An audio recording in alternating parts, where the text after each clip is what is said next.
It's beginning to look a lot like Listicle!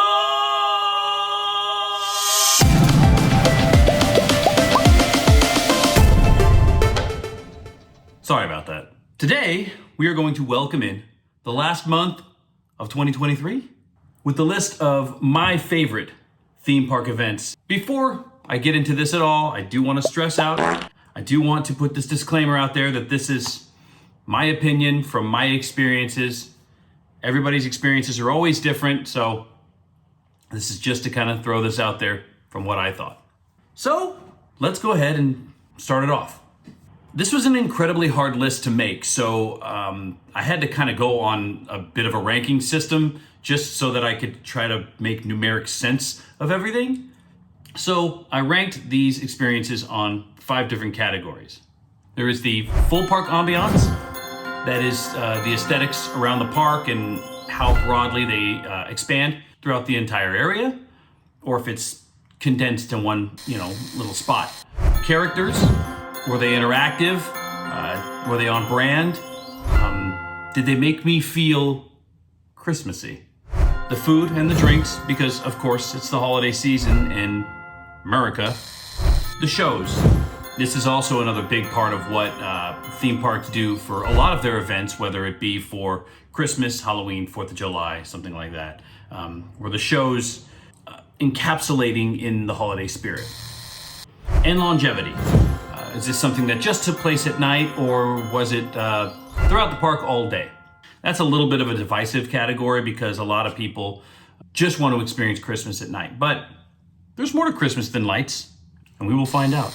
So there's the categories. Let's start at number 5. I put Universal, their Grinchmas holiday. Universal, they never hold back with their production value, as you see through Halloween Horror Nights. And one cool thing about Universal is because it's a movie studio theme park, so it kind of has to keep that holiday facade going. And Grinchmas is always something that set itself apart from other theme park events just because it wasn't so traditional. Now, this landed me so low mainly because of category number 1, full park ambiance. If you are not in the little promenade area or experiencing the jubilation and enjoying the holiday in that region, which I will tell you right now, if you're not in that area early enough anyway on certain days throughout the holiday, you ain't getting in there because they stop letting people in after they start to fill a capacity.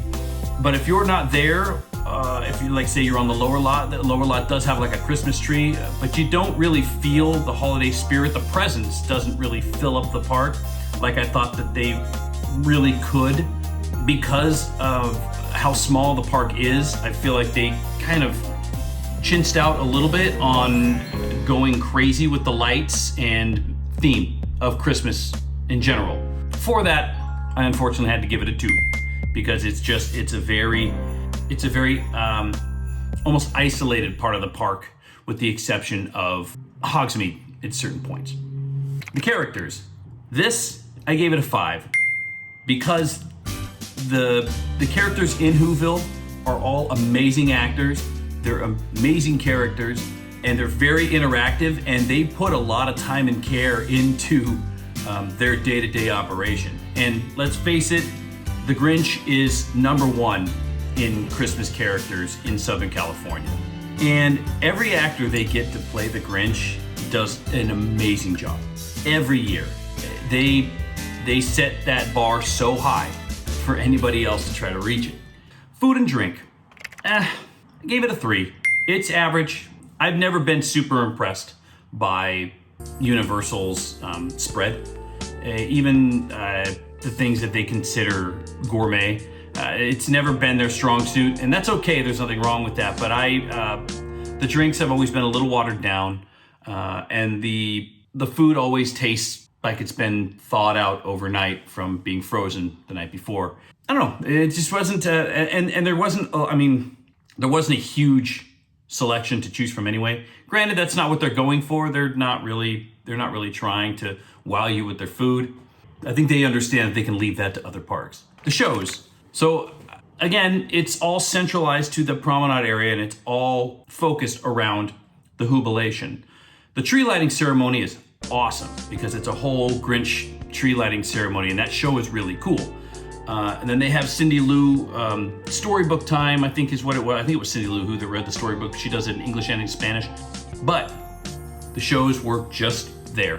And also the light show that they have up on Hogwarts is super cool as well. They do that every year, and that is kind of not like any other show. The use of projection is mapped perfectly onto that castle, and I just am wowed every time they do it. That being said, there was nothing else special about it. Apologies for the tree work that's going on in my backyard right now.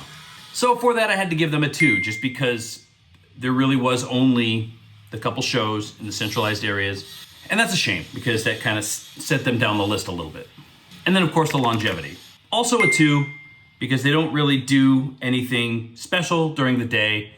Most of this takes place at night. And after the tree lighting ceremony, that's when it really kind of starts. And again, it's all just kind of centralized to the one spot. So I really felt like Universal has the potential to do something more once they realize it. And Grinchmas, I don't think ever was supposed to be a big thing anyway. I think it's just supposed to be kind of a holiday overlay of this part of the park. Just kind of a specialty thing like a Cinco de Mayo or something. But I think with the gradual success that it's getting, especially after COVID, the last couple of years, who knows, maybe they make it bigger eventually in the future. And that brings me to number 4. That would be Six Flags Magic Mountain's Holiday in the Park. Now, Six Flags is kind of not really, it's more known for its thrill coasters than anything else. It's not really a character-driven park or a theme-driven park. Although it does have DC and Looney Tunes and does its best to kind of utilize those properties. Holiday in the Park came in 4th simply because it is what it is. And that is a thrill park with some Christmas theming throughout. That being said, full park ambience, I give it a 5.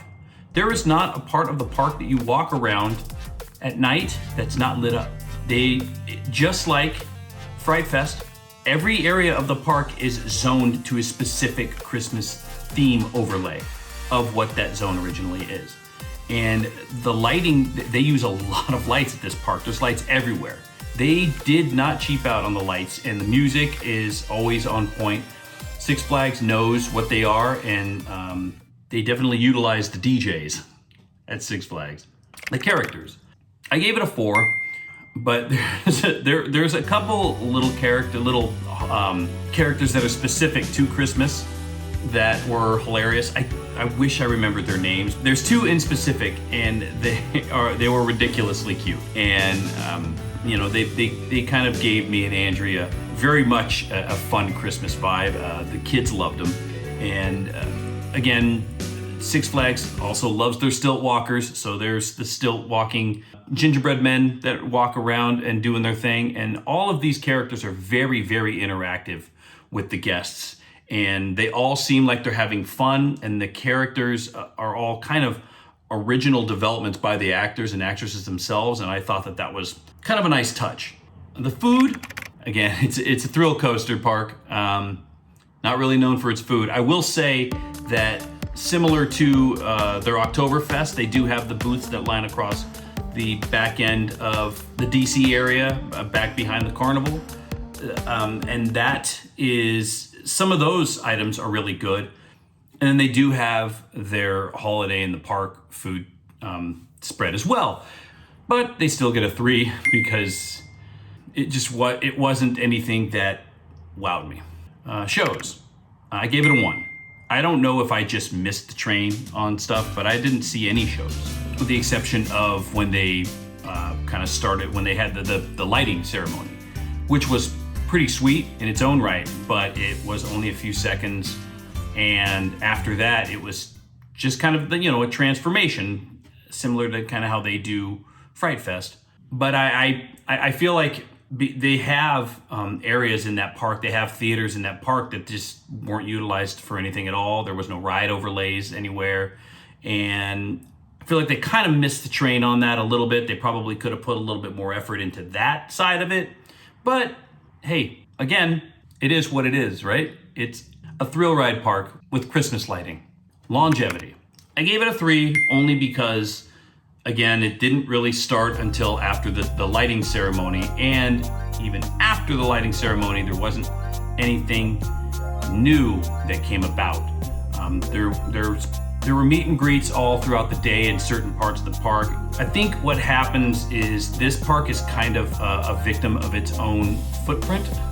And because it's such a big park, you can only do so much. And that's why I think I gave it such a high score on the ambience, because they filled up that entire park with Christmas ambience, with music and with lighting.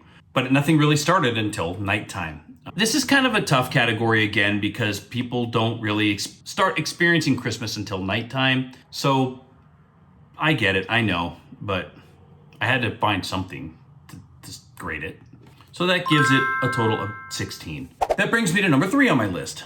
This is where it gets crazy, because a lot of people yell at me for this. Again, personal experience, history involved, everything else. Number 3, Disneyland. Disneyland, like Universal, I feel like they put forth a genuine effort to really go all out. But Disneyland, I still think they kind of underachieve in certain elements of it that I think that they could bring to the table a little bit more. Nobody's perfect, but Disneyland, being the park that it is, with its popularity around the world, really should get as close to perfect as possible. The park ambience, I gave it a 4. This only because this could have been a 5, but I feel like there are certain parts of the park that you can walk around in. Again, this park is a victim of its massive footprint. It's a big park. And because of that, they can't really cover the entire thing with Christmas theming. Also, because Disneyland is so heavily themed to itself, it would feel a little bit weird having a Christmas decor in Star Wars, I guess. Maybe that's why they don't do Galaxy's Edge or Critter Country, with the exception of Santa Claus being back there. I don't know. I just felt like there were parts of the park that I went to that could have been a little bit more Christmassy, but they weren't. I think what it is I just hold Disneyland to a completely different standard than everybody else, and I feel like they should be 5s across the board. And they just aren't. I also want to preface this by saying that I did not go to DCA. This is just Disneyland proper. This is the Magic Kingdom. The characters. I gave it a 3. There wasn't anything super special about this. Again, probably hold Disneyland to a much higher standard than everybody else, but it was just the Disney characters dressed, in some sort of Christmas fashion at some point throughout the day. Granted, during the parade, they brought out the Nutcrackers and the Sugar Plum Fairies and things like that, but I felt like they maybe could have gone a little bit more with the character meet and greets. And the characters at Disneyland, this is probably because Disneyland is just so popular and so crowded every day anyway, that the characters can't really afford to just stop and talk to everybody and interact with everybody that they come across. Otherwise, they would never get a break. So there is always that, and that's probably the reason why I felt like the score was a little bit lower than it probably should have been. The food and the drinks, Disney has never really wowed me with their food, and I couldn't find anything really great to drink anywhere throughout the park. That being said, I think this is where Disneyland always kind of falls flat with me when I'm comparing it to other parks. And I don't think it's something that they generally focus on. I think that this is something that Disney just kind of has because people get hungry walking miles a day and standing in line for hours. So because of that, I unfortunately had to give it a 2.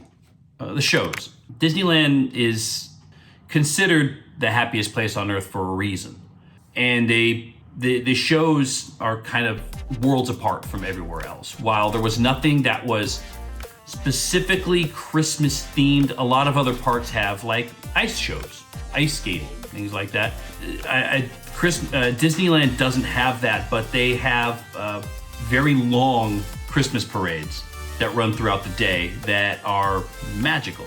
And the intertwining of traditional Christmas imagery with the Disney characters throughout the parade is something that kind of sets Disney apart from everywhere else. But they don't have any, because they don't have any theaters or anything in the park anymore to really have Christmas shows. It falls flat a little bit. However, they make up for that with the Christmas overlays in Haunted Mansion and It's a Small World. Those two rides you have to do during Christmas time. They are amazing, and the kids absolutely fall in love with it every single year. I fall in love with it every single year, and it's just something that other parks don't necessarily do. They don't do Christmas overlays on rides, not like Disneyland does. And because of that, I had to give the shows a 5. Longevity. Again, Christmas is something to be experienced at night. Disneyland knows this, and they are a 5 at night. Disneyland Christmas is a 5. Once Main Street lights up, once they do the Christmas tree, once you see that castle, that view is unmatched. It's the best view you can get Christmas-wise at a theme park. However, during the day, it is just Disneyland. There might be some garland and little ornaments here and there, but there's no special street fairs or anything like that. They do run the Christmas parade, so you'll get that, but during the day, it's generally a 1 for the most part when you're talking Disney standards. So for that, for the longevity, I gave it a 3. And that brought Disney to a 17. Number 2, Knott's Merry Farm. Knott's really being my home park and being there a lot, I kind of look at it through a different lens than I do all the other parks. All of the other parks on this list, I was just a visitor. With Knott's, I felt like I was coming home. And because I have that kind of home feeling, I, again, hold Knott's to a different standard. Now, Knott's really does the traditional Christmas better than anybody else. And Knott's knows what it is, just like the other parks do. And they don't treat Christmas like it's some 21st century party. Christmas to Knott's is the nativity scene. It's Christmas carols. It's sitting in a log cabin with a fire roaring, and Bing Crosby playing in the background, drinking hot cocoa with a little something in it. You know what I'm saying. Full park ambience, Knott's gets a 4. This is because Knott's is a smaller park, they can afford to decorate everywhere. And they pretty much do that, with the exception of the Calico Rapids area, where they have some lights, some snowflake lights, but there's nothing.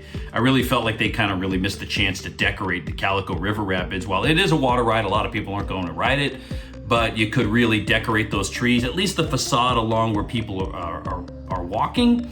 And you really could have, where they had the Calico Falls, where they had the whole spider scene for Scary Farm.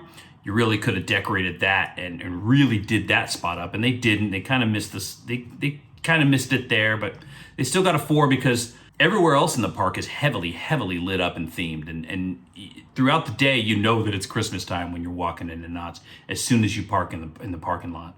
The characters.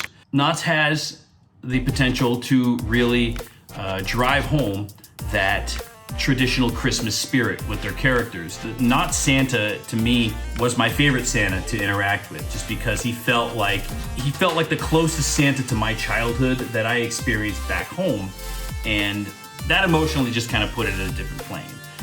The Peanuts characters, it is a shame that they don't have the Snoopy Santa at all during the day anymore, although some people claim to have seen him. I've never seen him, but it is a shame that they don't have that, and a lot of the Peanuts characters throughout the daytime, don't all have Christmas outfits. Snoopy does; he has his little Christmas thing, but and I think Charlie Brown did when I saw him last. I don't really remember; everything is a blur. But the characters get a 3, just because there isn't a lot of Christmas in the characters, with the exception of Santa and Mrs. Claus. Food and drinks, Knott's should have a 5 here, but they get a 4. Knott's is a park that prides itself on its food, and its seasonal spreads are something that people come to the area to visit the park for. And I feel like this year was a little bit of a downgrade from last year. Last year, granted, was like my first time experiencing all these foods with Andrea. My head was in a Jingle Bell state. I was, euphorically in love. Not that I'm not now, but everything was kind of new, and that all kind of had something to do with it. But Even in the state that I am now, being very happy and loving Christmas and being very comfortable, the food was almost perfection. But Knott's food, they get a 4. So close. The shows, you can't argue with Snoopy on Ice being one of the best shows in Southern California when it comes to Christmas. The performers are always top notch. The music is awesome. The nostalgia hits you right in the gut. And Snoopy on Ice is pretty much holiday perfection. And I think this is kind of where Knott's has the advantage over everybody else. If you're my age or around thereof, you remember Peanuts holiday specials growing up, and that really plays a big part in how you feel about Christmas. Just because not only does Knott's do their Christmas tradition well, but adding Peanuts to that it's kind of hard to beat. And Snoopy on Ice is really a nice blend of entertaining performance and nostalgia, and that is a 5. But Knott's also, they've got a lot of, in the Birdcage Theater, they've got those 2 shows, Gift from Magi and Christmas Carol, and those shows are awesome. You know, they're melodramas, so they're different. And then of course, the tree lighting is awesome, and the snowfall in Calico is always magical. Longevity. Knott's gets a 4 here because not only do they have their Christmas at night, but during the day, they've got the whole street fair through Calico. They've got all the artisan vendors that have so many wonderful items for sale. And they have the carolers that are there, usually in front of the saloon in Calico. And it just really, like I said, as soon as you step into that park, you really feel like, oh, it's Christmas time. From the big display at the front gate to the ridiculous decorations of coasters back in the boardwalk. Knott's feels like Christmas from open to close. And I think that's kind of important, especially for people like me that don't necessarily go at night all the time. I tend to spend most of my time in the morning hours. It's nice to have that Christmas feeling when I can drink a morning cup of joe. So that gives Knott's a 19. And that brings me to my number 1, which will surprise everybody here because you're like, he's done all of the parks that he goes to all the time. What's happening here? SeaWorld's Christmas celebration. Now, this is probably because I don't ever go to SeaWorld, but we went for Christmas and my experience was awesome. SeaWorld is a different theme park from everything else just because it's a combination theme park and aquarium. You throw Christmas on top of that and it's the definition of holidays in Southern California. Ambience. There was not a spot in this park that we walked around that we did not feel Christmas spirit. Everywhere. It would snow in random places. There were lights on just about every tree that we walked by, and even in the gift shops, they were heavily themed with Christmas decorations, and the ambience was amazing. The music was on point. It was a nice mixture of like traditional and more modern feel, and pardon Ridley, she's acting like a security guard right now. And it just really made me feel like Christmas was here. So because of that, ambience, SeaWorld got a 5. The characters. SeaWorld doesn't have a lot of IP to work with. I think they have Sesame Street, and that's basically it, I believe. But another thing, while I did grow up with the Peanuts holiday celebrations, they also managed to get the Rudolph character, which was another show that I grew up watching, and seeing that, I didn't expect it at all. I went into this completely blind. Seeing that, like, almost made me cry. I always thought that was just kind of a forgotten cartoon. Claymation was just something that is left for Tim Burton and The Nightmare Before Christmas. But that holiday show with Rudolph the Red-Nosed Reindeer, and then I think her name was Clarice. I don't remember the female deer that his love interest was there. The Bumble was there. The Abominable Snowman, and seeing them was an overflowing of emotions. But I thought that was awesome.